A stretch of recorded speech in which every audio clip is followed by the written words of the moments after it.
Alianca për shqiptarët e Arben Taravarit sonte pritet të vendosë nëse do të qëndroj me vlen ose do të dal nga koalicioni. Avokati i popullit Naser Ziberi kritikon gjykatën kushtetuese për ligjin e balancuesit dhe kontestimin e ligjit për përdorimin e gjuhëve. Analiza e qendrës për bashkëpunim ndërkombëtar konstaton se 90% e atyre që është kërkuar kanë dhënë mito.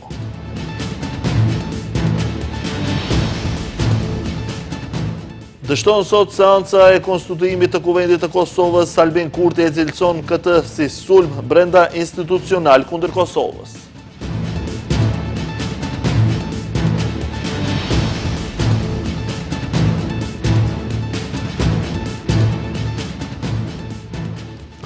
Përshëndetje, shikues të nderuar të televizionit Shenja, jemi me lajmet. Alianca për shqiptarët e Arben Taravarit sonte pritet të vendosë nëse do të qëndroj me vlen ose do të dal nga koalicioni. Turbulencat në koalicionin Vlen filluan javë më parë pasi Taravari lëshoi një seri kritikash për Vlenin, duke thënë se mos funksionimi brenda koalicionit shifet me kilometra larg. Taravari ka thënë se në mbledhjen që do të mbahet do të vendoset nëse do të dalin vetë në zgjedhje lokale apo bashkë me koalicionin. Kanë mbetur edhe disa orë për të definuar vendimi i Arben Taravarit dhe Aleancës për shqiptarët, se nga do të rreshtohen, do të vazhdojnë të mbeten në Vlen, apo përfundimisht do të largohen nga koalicioni, me të cilët në zgjedhjet e fundit presidenciale dhe parlamentare garuan së bashku. Ky vendim do të mësohet sonte, pasi asheja e Taravarit në orën 19 në Tetov do të mbajë takim me kryesinë e partisë, me çka do të largohet edhe mjekullat që shkrijuar në koalicionin Vlen. Turbulencët në koalicionin Vlen filluan javë më parë, pasi Taravari lëshoi një sër kritikash për Vlenin, duke thënë se mos funksionimi brenda koalicionit të shifet me kilometra larg.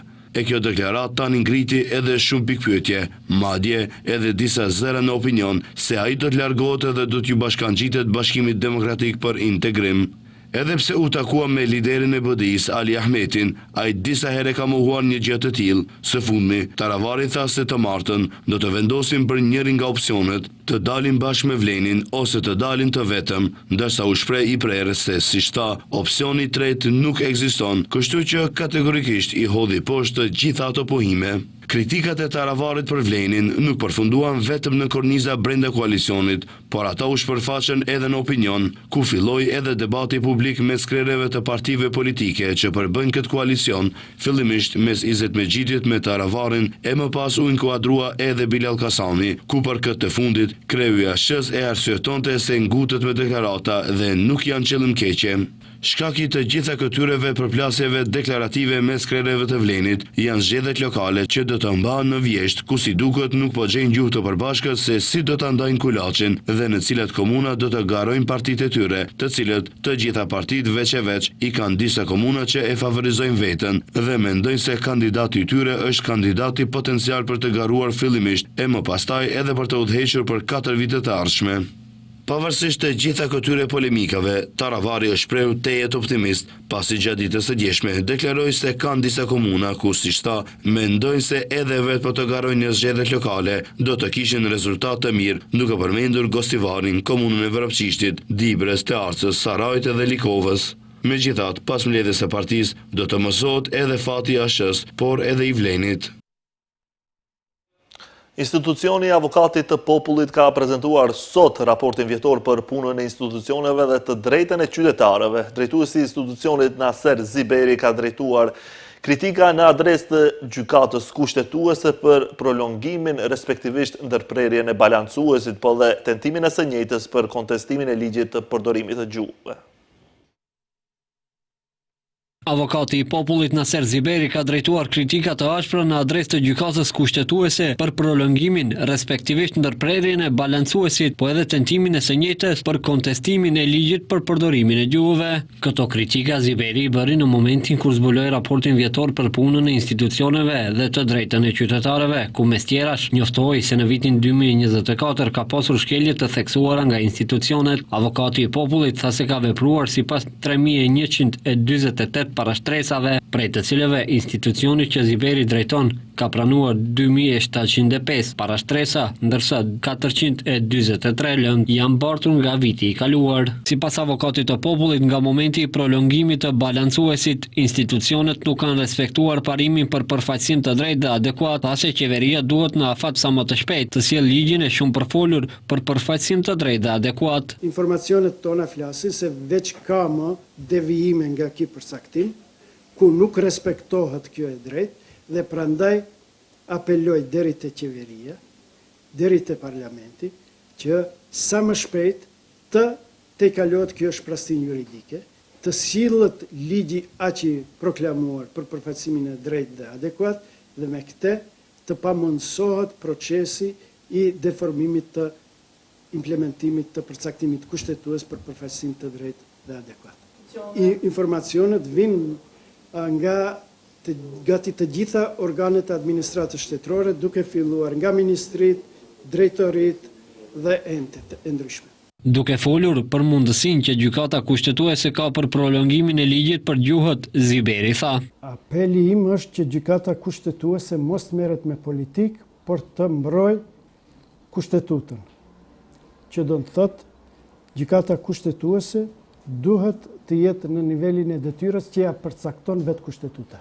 Në raportin vjetor të avokatit të popullit u veçua edhe shkelja të drejtave të burgosurve, të cilët sipas Ziberit vuajnë dënimin me kushte mizore. Ziberi veçoi edhe atë se problem dhe luks për të burgosurit është edhe gjumi dhe mungesa e shtretërve. Ziberi tha se ankesa qytetarët kishin edhe për fatura të larta të energjisë elektrike.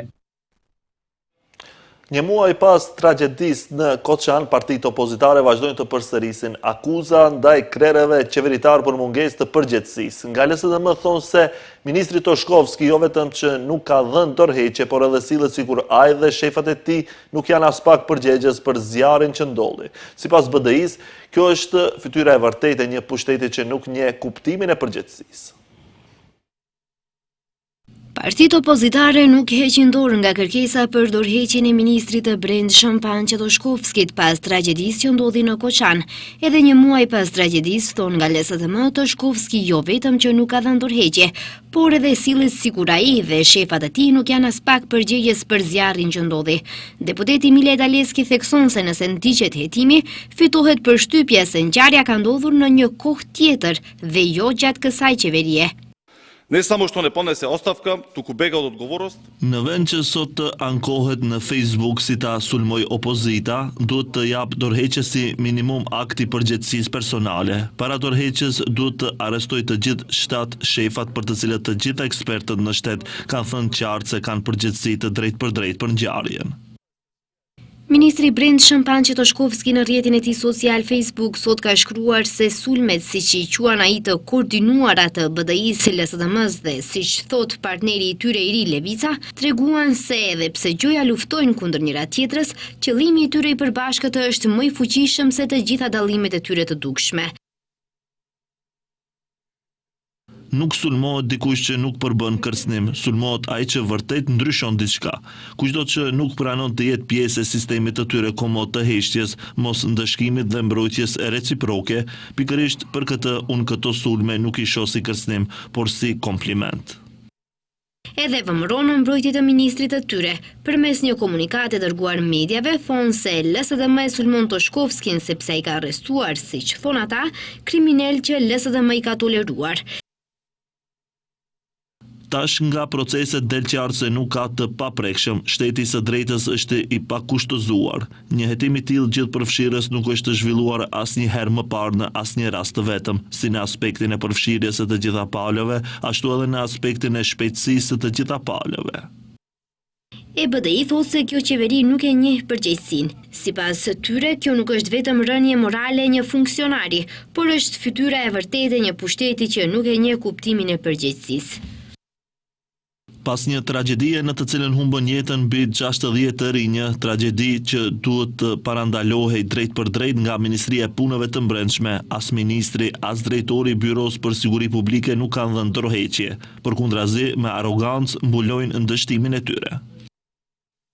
Tragedinë në Koçan, Dimitar Abasjevi lëvizëse paralelizon me tragedinë që ndodhi në Novi Sad, në të cilin siç thotë qeveria, ndërsa Toshkovski nuk e ka ndërmend të dorëhiqet. Ky person i ndëgjueshëm i kryeministrit ka vetëm një detyrë, ta mbulojë hetimin me qëllim që asnjë zyrtar aktual i VMRO-s të mos mbajë përgjegjësi. Prandaj i kemi dorëzuar interpelancë dhe me të do të përballemi në seancën parlamentare. Një ditë më parë, Lëviza dorëzoi në kuvend interpelancë për ministrin Pançe Toshkovskin. Sipas tyre, ai po tenton që të shpëtojë nga përgjegjësia funksionarët e VMRO-s. Tragedia në Koçan ka shërbyer si shtys për të analizuar defektet e ligjit për veprimtari hotelerie. Komisioni Shtetëror për Parandalimin e Korrupsionit ka konstatuar një seri lëshimesh ku përfshihet edhe regjistrimi personave fizik në regjistrimin për kryerjen e veprimtarive hotelerike pa verifikim paraprak nga organi kompetent. Komisioni Shtetëror për Parandalimin e Korrupsionit ka konstatuar një sër lëshimesh në ligjin për veprimtari hoteliere. Në analizën e bërë pas tragjedisë në Koçan, ku humbën jetën 61 persona, regjistrimi i personave fizik në regjistrin për kryerjen e veprimtarive hotelierike pa verifikim paraprak nga organi kompetent për respektimin e kërkesave minimale teknike është vetëm njëra nga lëshimet e konstatuara nga antikorrupsioni. Sipas tyre, rreziku rregullativ vërej edhe në lidhje me verifikimin e kushteve për kryerjen e aktiviteteve hotelierike, në procedurën dhe kushtet për dhënien e licencës, në lidhje me gjobat dhe se nuk është e qartë se cilat aktivitete shtesë përveç hotelierisë mbulohen me ligj. Rreziku është që procedura të përfundojë zyrtarisht pa konfirmim faktik të plotësimit të kushteve, gjë që krijon një boshllëk ligjor për shkak të mungesës së detyrimit për kontroll mbikëqyrës para regjistrimit dhe krijon hapësirë për aplikime deklarative, që në praktik nënkupton leje për të kryer një aktivitet pa asnjë verifikim real, i cili mund të ketë pasoja për shëndetin dhe sigurinë e njerëzve. Antikorrupsioni rekomandon që ligji të parashikojë detyrimin për dorëzimin e pëlqimit me shkrim nga Drejtoria e të Ardhurave Publike ose një organ tjetër kompetent, i cili do të konfirmonte përmbushjen e kërkesave minimale teknike përpara regjistrimit dhe se duhet të parashikohet obligim për Drejtorinë e të Ardhurave Publike që të bëjë inspektim në afat të caktuar, si dhe sanksione në rast të raportimit të rrejshëm. Sa i përket dënimeve, në vend të masave të parapara inspektuese si paralajmërimi, gjoba ose ndalim, është parapar ftesë për edukim, e cila nuk është në përputhje me procedurat ligjore në fuqi, tha Dimitrovska. Rekomandohet rishikimi i dispozitave për kundërvajtje për të siguruar proporcionalitet ndërmjet masës së gjobave dhe peshës së pasojave, veçanërisht për shkeljet që kanë të bëjnë me shëndetin dhe sigurinë e njerëzve. Duhet të aplikohet edhe gjoba e trefisht për shkeljet të rënda. Konkluzioni i antikorrupsionit është se ligji për veprimtari hoteliere përmban rreziqe të shumta rregullatore për shkak të procedurave jo mjaft të sakta, jo të plota dhe të rregulluara në mënyrë jo konsistente. Mungesës së mekanizmave funksional të kontrollit dhe mundësisë së plotësimit deklarativ të kushteve pa verifikim faktik nga organi kompetent. Korrupsioni vazhdon të jetë ende në nivel të lartë, ndërsa gjendja është përkecuar në 10 vitet e fundit, konstatohet në analizën e Qendrës për Bashkëpunim Ndërkombëtar. Pothuajse 90% e atyre që është kërkuar kanë dhënë rishfet, theksohet në raport. Korrupsioni është i përhapur dhe i pranueshëm për shumicën e qytetarëve dhe lufta për një situatë të tillë është edhe më e vështirë, deklaroi kryetari i Qendrës për Bashkëpunim Ndërkombëtar Aleksandar Kërxhallovski, lidhur me analizën e tyre për korrupsionin. Ai tha se analiza ka treguar se korrupsioni vazhdon të jetë ende në nivel të lartë dhe se gjendja më shumë është përkecuar në 10 vitet e fundit. Viti kaluar për të gjithë rajonin tregon një nivel ende të lartë të presionit të korrupsionit, pra shumë njerëz u kërkohet rishfet. Në rajon, mesatari është diku rreth 33% dhe këtu më e ulët është 31%, që do të thotë se shumë njerëz japin edhe rishfet, pothuajse 90% e atyre që është kërkuar kanë dhënë rishfet. Zëvendës kryeministri për qeverisje të mirë Arben Fetaj tha se roli i sektorit jo qeveritar në luftën kundër korrupsionit është shumë i rëndësishëm. Kjo vjen në një kohë shumë të përshtatshme edhe për neve si qeveri, ku hiç më pak se para 2 javëve kemi rithemeluar Këshillin për bashkëpunim ndërmjet qeverisë dhe shoqërisë civile, ku natyrisht një prej fokuseve të këtij trupi punues do jetë përgatitja e strategjisë së re për shoqërinë civile dhe përgjigjet që duhem t'i sjellim si qeveri ndaj sfidave që sapo i diskutova, pra të kemi një shoqëri civile rezistente, të qëndrueshme dhe e cila mund të llogarisë në financim stabil. Zëvendës ambasadori i delegacionit të Bashkimit Evropian Ben Upnau tha se korrupsioni është problem serioz në Maqedoni të Veriut, gjë që është theksuar edhe në raportet e kaluara të Komisionit Evropian për progresin e vendit. Korrupsioni është një çështje që duhet të trajtohet fillimisht nga liderët politik, por nuk duhet të jenë të vetmi që luftojnë korrupsionin. Është gjithashtu e nevojshme të përfshihet sektori i shoqërisë civile dhe vetë qytetarët, të cilët duhet të jenë mbrojtës aktiv dhe të kërkojnë transparencë dhe llogaridhënie. Ngjarja është pjesë e projektit Shoqëria Civile për Qeverisje të Mirë dhe Antikorrupsion në Europën Juglindore. Ndërtimi i kapaciteteve për përfaqësim të bazuar në dëshmi, ndikim në politika dhe angazhim qytetar. Është larguar nga puna një e punësuar në MPB referente në Departamentin e Çështjeve Administrative për shkak se ka dhënë tabela regjistrimit të veturave pa u paguar dhe me këtë e ka dëmtuar buxhetin 417.500 denar ose rreth 7.000 euro. E punësuara edhe pse ka qenë e vetëdijshme dhe ka ditur që nuk janë të plotësuara parakushtet e përcaktuara me ligj, ka vepruar në mënyrë të pakujdesshme në kryerjen e kompetencave dhe detyrave të saj, pa respektuar paraprakisht procedurën e regjistrimit të automjetit, me çka është shkaktuar dëm i buxhetit të MPB-s prej 417.500 denar ose gati 7.000 euro, njoftojnë nga MPB. Kundër të akuzuarës në SPB, Kumanov është parashtruar propozim për nisje të procedurës për shkelje të rendit dhe disiplinës të punës. Asaj është caktuar masë për largim nga vendi i punës deri në përfundimin e procedurës disiplinore.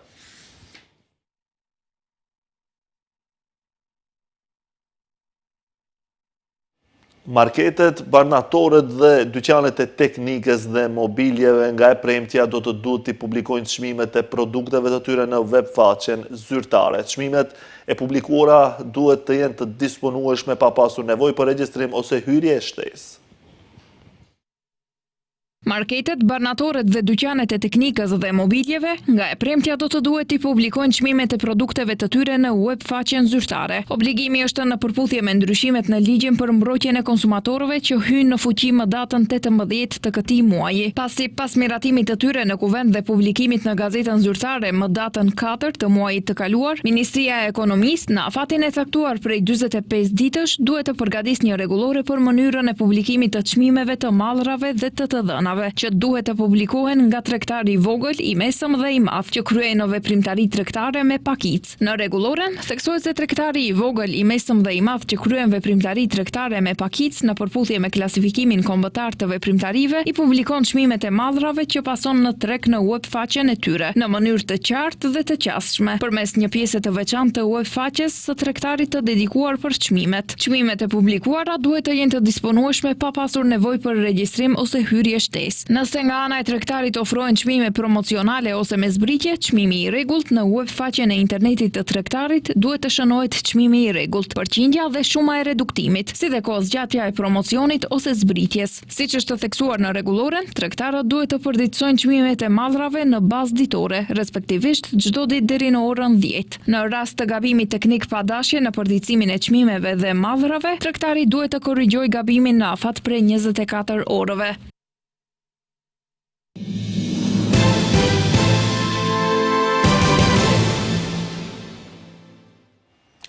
Në Kosovë sot ka dështuar seanca e konstituimit të Kuvendit të Kosovës pasi që deputetët nuk e kanë votuar raportin e Komisionit për verifikimin e mandateve. Pas këtij hapi i mbetet presidentës që të sqarojë se cilat do të jenë hapat e mëtejshëm.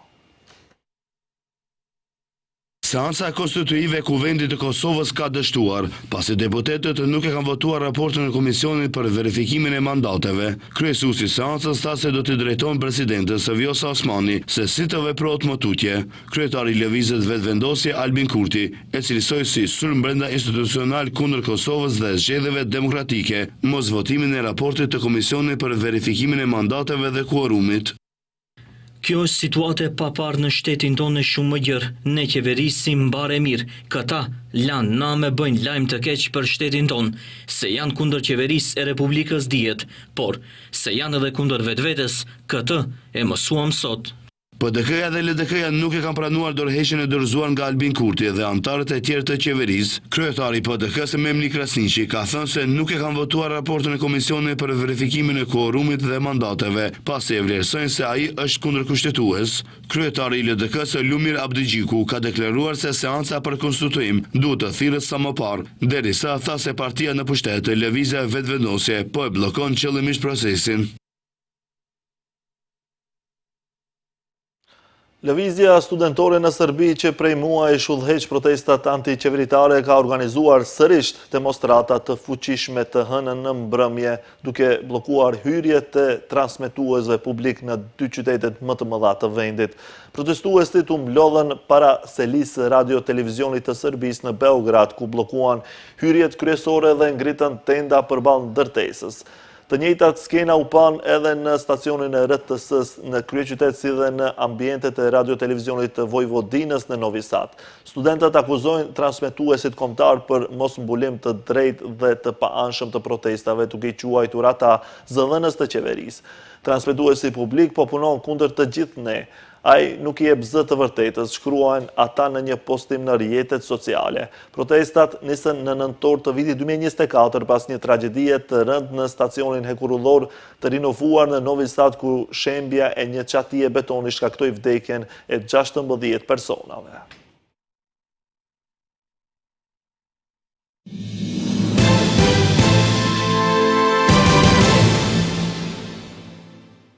Administrata e Trump njoftoi se do të ngrijë $2.2 miliard grante shumë vjeçare dhe $60 milion kontrata shumë vjeçare me Universitetin e Harvardit, pasi institucioni arsimor tha se nuk do të pajtohej me kërkesat e qeverisë për të ndryshuar politikën e tij, duke vënë në rrezik afro $9 miliard financime federale.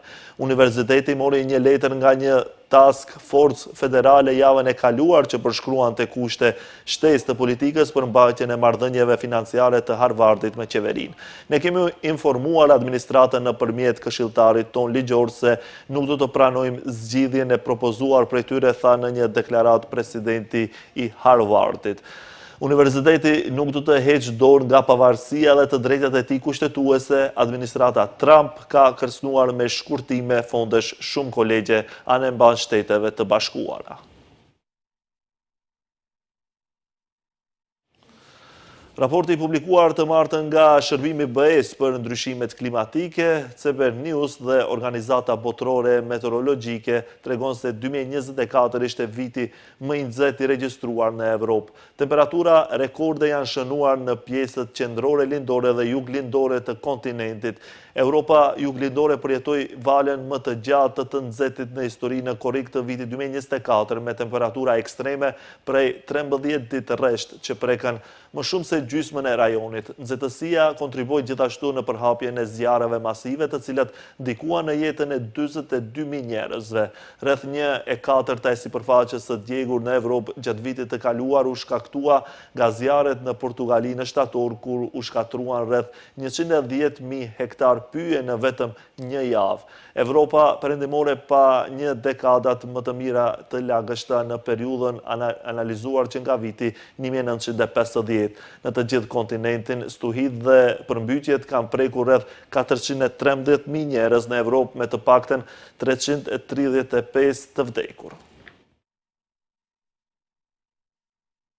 Kjo ishte e gjitha që kishim përgatitur për këtë edicion informativ. Faleminderit për vëmendjen, bashkë miru pafshim.